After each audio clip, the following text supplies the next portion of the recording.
Halo, selamat datang di channel Cerita Mulu. Pada video kali ini, kita akan membahas cerita tentang Abu Nawas yang berjudul Menjadi Khatib Pengganti Jamaah Tertidur Pulas. Seperti biasa, Abu Nawas sudah berada di warung kopi begitu matahari menyapa kota Baghdad. Warung kopi memang bisa menjadi tempat yang mengasyikkan. Di situ, orang-orang bergosip, ngerumpi, sampai bicara politik. Hanya saja, bila ada Abu Nawas, para pelanggan biasanya lebih senang jika Abu Nawas ini memberi nasihat. Mirip-mirip Ustadz saja, semacam kulimas, kuliah 15 menit. Kuliah gratis di pagi hari. Hari itu, Jumat pagi, Abu Nawas berbicara tentang daya hipnotis kata-kata. Seseorang tiba-tiba memotong kata-kata Abu Nawas dengan suara keras. Anda omong kosong. Jika saya mengatakan, Allah, Allah, Allah, apakah itu akan membuat saya ilahi? Dan jika saya mengatakan, dosa, dosa, dosa, apakah itu akan membuat saya jahat? Duduk, kata Abu Nawas spontan. Kontan saja, orang itu segera naik pitam. Mukanya merah padam. Ia terdiam sesaat. Lalu, dengan suara serak, ia ungkapkan rasa tersinggung dan sakit hatinya. Abu Nawas juga kelihatan menyesal sekali dan kemudian berkata, "Maafkan saya, Tuan. Saya memang khilaf. Saya sungguh-sungguh minta maaf atas kelancangan yang tidak termaafkan itu." Orang itu segera menjadi tenang. Nah, kini kamu tahu jawabannya. Satu kata membuat kamu naik pitam, dan yang lainnya menenangkan kamu, kata Abu Nawas sembari tersenyum puas.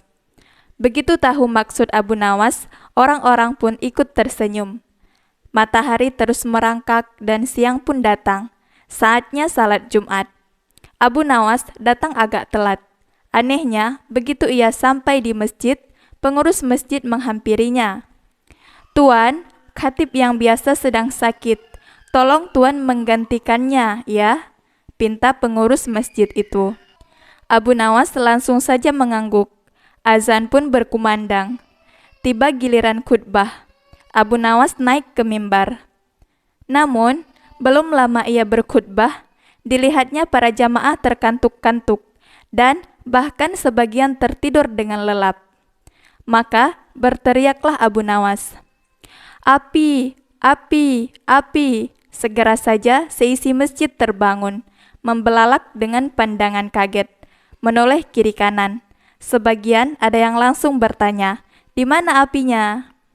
Abu Nawas meneruskan khutbahnya, seolah tak acuh pada yang bertanya. "Api yang dahsyat di neraka, bagi mereka yang lalai dalam beribadah," tuturnya. Hikmah yang bisa diambil dari video ini adalah, dengarlah khutbah atau ceramah dengan baik, karena di dalam khutbah tersebut banyak hal yang bisa diambil hikmah dan dijadikan pelajaran dalam hidup. Mengapa harus mendengarkan khutbah? Imam Syafi'i berpendapat, mendengarkan khutbah itu hukumnya sunnah. Rasulullah Shallallahu Alaihi Wasallam bersabda, "Jika kamu berkata kepada temanmu, diamlah, sementara imam sedang berkhutbah di hari Jumat, sungguh ia telah berbuat sia-sia." Hadis tersebut menegaskan bahwa saat khutbah Jumat sedang berlangsung, kita tidak boleh menyibukkan diri dengan hal apapun selain menyimak khatib menyampaikan pesan takwa di atas mimbar. Ada beberapa anjuran dan etika bagi para jamaah Jumat saat mendengarkan khatib menyampaikan khutbah. Berikut 7 adab mendengarkan khutbah. Yang pertama, yaitu menghadap khatib.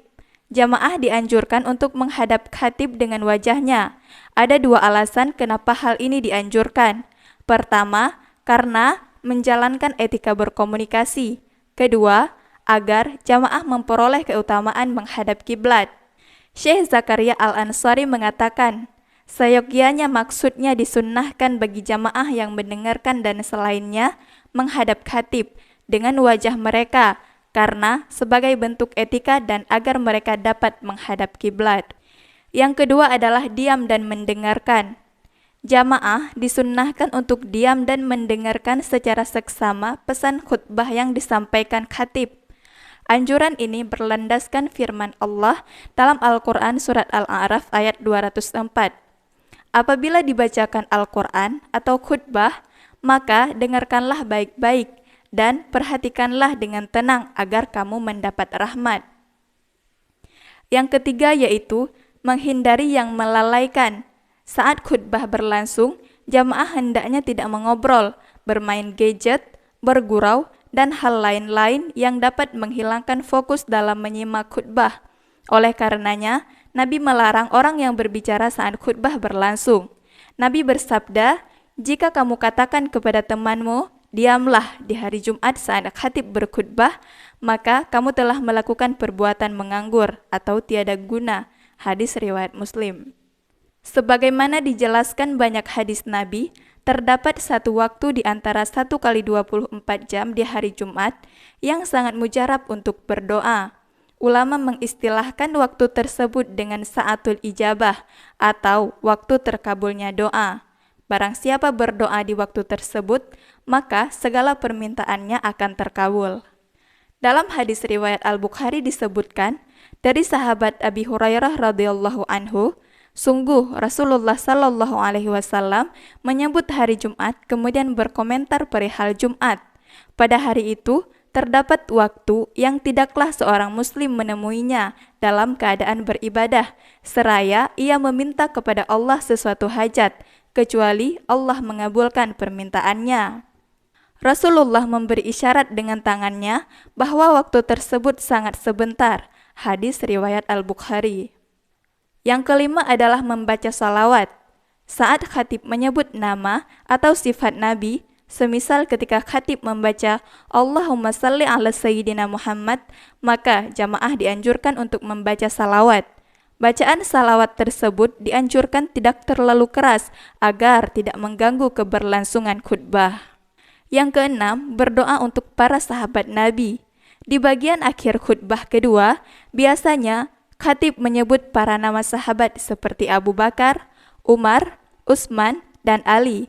Maka ketika mendengar nama mereka, jamaah disunnahkan membaca taraddi, yaitu mendoakan ridha untuk mereka. Contohnya radhiyallahu anhum, yang artinya semoga Allah meridhai mereka. Yang ketujuh adalah mengamini doa-doa khatib. Ketika khatib berdoa, jamaah dianjurkan untuk membaca amin. Anjuran membaca amin dan taraddi sebaiknya dilakukan tidak dengan suara yang keras agar tidak mengganggu. Sekian video kali ini, semoga bermanfaat. Jika kalian menyukai video ini, jangan lupa subscribe, aktifkan lonceng notifikasi, dan bagikan video ini.